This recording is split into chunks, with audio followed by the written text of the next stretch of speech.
Olá a todos! Meu nome é Nelson Granato e esse é o Marxismo Teoria e Prática, um canal do YouTube dedicado à divulgação da teoria marxista e a reflexões sobre a sua aplicação para entendermos o capitalismo contemporâneo. Hoje, damos continuidade ao curso Leituras de O Capital, com a aula sobre o capítulo 1 do seu livro 1, A Mercadoria. Na aula anterior, vimos que Marx definiu o estudo da mercadoria como ponto de partida de sua análise do capitalismo. Olhemos para as prateleiras desta bodega típica de cidades pequenas do interior. Nas diversas mercadorias que estão à venda, quais são as características que podemos encontrar em todas elas, por mais diferentes que elas sejam entre si? Marx listou duas características. Primeiro, um aspecto qualitativo. Todas as mercadorias têm um valor de uso, ou seja, todas elas são objetos que satisfazem alguma necessidade humana, seja ela do estômago ou da fantasia, como disse Marx. No marxismo, não se faz julgamento se esse objeto faz bem ou mal para o ser humano. Aqui, apenas observa-se que esse objeto satisfaz uma necessidade que o ser humano criou. Este mesmo ser humano que não para de destruir necessidades antigas e inventar novas. Uma segunda característica comum a todas as mercadorias é um aspecto quantitativo. Todas elas possuem um valor de troca, que é a proporção que uma mercadoria se troca pela outra. Uma certa quantidade de trigo que se troca por uma certa quantidade de graxa, que por sua vez se troca por uma certa quantidade de dinheiro. O que está por trás desse valor de troca? Qual a sua substância? Marx parte do pressuposto que o valor de uma mercadoria deve ser a forma de manifestação de uma substância homogênea material. Essa substância seria as propriedades físicas e químicas da mercadoria em si? Marx chega à conclusão que não. As propriedades físicas e químicas são únicas em cada mercadoria. Dessa forma, elas ajudam a moldar o seu valor de uso. Assim sendo, qual seria então a substância do valor de troca? A característica comum a toda e qualquer mercadoria, o fato de todas elas serem produtos do trabalho humano. Não dos diversos trabalhos humanos concretos em si, dos pedreiros construindo casas, dos marceneiros produzindo móveis, ou dos enfermeiros e médicos salvando vidas, cada um dos quais produzindo os valores de uso que sabem fazer. Mas sim, algo que é comum a todos esses diferentes trabalhos concretos, que é o dispêndio de força de trabalho humano, sem consideração pela forma como foi dispendido, algo que Marx chamou de trabalho abstrato. Assim, temos a quantidade de valor de uma mercadoria, ou seja, a quantidade de trabalho abstrato nela impregnada. Quando falamos de quantidade de trabalho abstrato contido numa mercadoria, não estamos nos referindo ao trabalho de cada indivíduo isoladamente, mas sim da quantidade de trabalho abstrato médio da sociedade, onde cada mercadoria é considerada como um exemplar médio de sua espécie. Quando medimos esse trabalho médio contido na mercadoria em termos de tempo, temos o que Marx chama de tempo de trabalho socialmente necessário, que é a medida de valor que usaremos a partir daqui. Vamos dar um exemplo para fixar esse conceito. Imaginamos que o torneiro mecânico da foto produz algum tipo de ferramenta. Suponhamos que há 3 firmas que produzem essas ferramentas. A firma 1 consome 1h30 de tempo de trabalho para produzir uma ferramenta.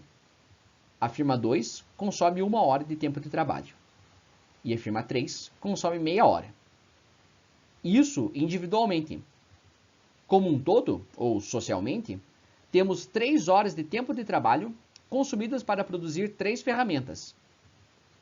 Ou seja, independentemente do tempo de trabalho que cada firma consome para produzir suas ferramentas, cada uma conterá 1 hora de tempo de trabalho socialmente necessário. Neste nível de abstração do livro 1 do Capital, ainda não consideramos a concorrência entre capitais individuais. Supõe-se que as mercadorias são vendidas por seu valor, medido em tempo de trabalho socialmente necessário. No livro 3, estuda-se a concorrência, e lá veremos que o capitalista da firma 3 terá vantagem competitiva sobre os demais, por ter uma maior produtividade de trabalho. Discutiremos esse ponto futuramente. Assim, finalizamos esse tópico lembrando que, quanto maior a produtividade do trabalho num setor da economia como um todo, menor o tempo de trabalho socialmente necessário para produzir uma determinada mercadoria. Essa é uma tendência geral do capitalismo, e é especialmente percebida em setores de tecnologia de ponta. Vamos puxar na memória o preço do computador em 1995. Comparemos com o preço em 2010 e agora em 2020. Mesmo desconsiderando a inflação, os preços nominais só caíram desde então, justamente porque o aumento contínuo da produtividade do trabalho, tão característico desse setor, faz diminuir constantemente o tempo de trabalho socialmente necessário para produzi-los. Assim, temos a definição da mercadoria como um valor de uso que possui um valor de troca, e que é produzido e circula sob as condições do modo de produção capitalista. Há, no entanto, muitos objetos que possuem um valor de uso, mas não possuem um valor de troca. Um exemplo trivial é o que acontece com os objetos que produzimos para o próprio consumo, como quando preparamos o almoço para nós mesmos ou para familiares e amigos de graça, ou quando consertamos o encanamento da nossa casa ou para alguém por cortesia. Outro exemplo, já não tão trivial, são os produtos e serviços que o Estado produz e disponibiliza para a sociedade sem cobrar por eles. Em ambos os casos, os valores de uso produzidos não foram feitos para serem vendidos e, portanto, não são mercadorias. Assim, uma condição essencial para caracterizar algo como mercadoria no capitalismo é que a sua produção seja destinada para o mercado. Outra questão que é importante reforçar é que as mercadorias podem assumir as mais variadas formas, desde a forma óbvia de objetos físicos, o que geralmente designamos produtos, até às vezes a forma não tão óbvia de objetos imateriais, o que geralmente designamos serviços, que, se forem produzidos para serem vendidos, também devem ser caracterizados como mercadoria. Outro conceito desenvolvido por Marx no capítulo da mercadoria é o do duplo caráter do trabalho. Na sociedade capitalista, temos à nossa disposição os mais diversos valores de uso, que foram produzidos pelos mais diversos trabalhos concretos que existem, que, por sua vez, se organizam nessa complexa rede que é a divisão social do trabalho no capitalismo. Os diversos trabalhos concretos que existem podem ser classificados em diversos graus de complexidade, desde o trabalho mais simples até o trabalho mais complexo. Quanto maior a complexidade do trabalho, maior o tempo de trabalho socialmente necessário impregnado na mercadoria por ele produzida.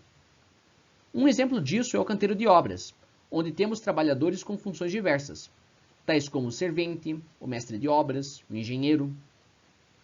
Cada um desses trabalhos concretos tem um grau de complexidade socialmente determinado, e assim agregam mais ou menos tempo de trabalho socialmente necessário, conforme a complexidade do trabalho executado. Mais para frente, no capítulo 13, estudaremos esse assunto e veremos que há uma tendência geral do capitalismo de desqualificar os trabalhos mais complexos ao longo do tempo. Ainda no capítulo 1, Marx define mais alguns conceitos, os quais não vamos estudar com muita profundidade nesse momento. Um deles é a forma valor da mercadoria, onde Marx faz todo um raciocínio para mostrar que há uma mercadoria especial na qual todas as demais espelham seu valor, que é a mercadoria dinheiro. O capítulo 3 do livro 1 é dedicado especialmente ao estudo do dinheiro. Lembrando que no livro 1 abstraímos da análise a existência do capital bancário, que é tratado no livro 3, e também do Estado e da dívida pública. Por isso, deixaremos o estudo do dinheiro em Marx para ser tratado oportunamente junto com a leitura do livro 3 do Capital. Outro conceito é o tão falado e tão pouco estudado fetiche da mercadoria, que é o fato da mercadoria, como objeto de consumo, encobrir as características sociais do trabalho humano que a produziu. É um conceito bastante complexo, e nada vai ser mais didático para explicá-lo do que o doce açúcar que, em si, não mostra a sua origem no trabalho duríssimo do canavial, como bem descreve o belíssimo poema de Ferreira Goulart, o qual eu deixo um link na descrição. Na próxima aula, adentraremos no capítulo 4 do livro 1, Como o dinheiro se transforma em capital, no qual abordaremos os conceitos de circulação simples e circulação capitalista de mercadorias, exploração da força de trabalho e mais-valia. E assim terminamos a nossa aula de hoje. É mais um passo que damos juntos nessa tarefa árdua, mas necessária se quisermos entender e transformar a sociedade em que vivemos. Dúvidas são muito bem-vindas. Terei o maior prazer em responder e isso ajudará a elaborar as próximas aulas. Não esqueça de curtir o vídeo e repassar para os amigos que gostam ou que querem entender mais sobre o assunto. Muito obrigado e até uma próxima oportunidade.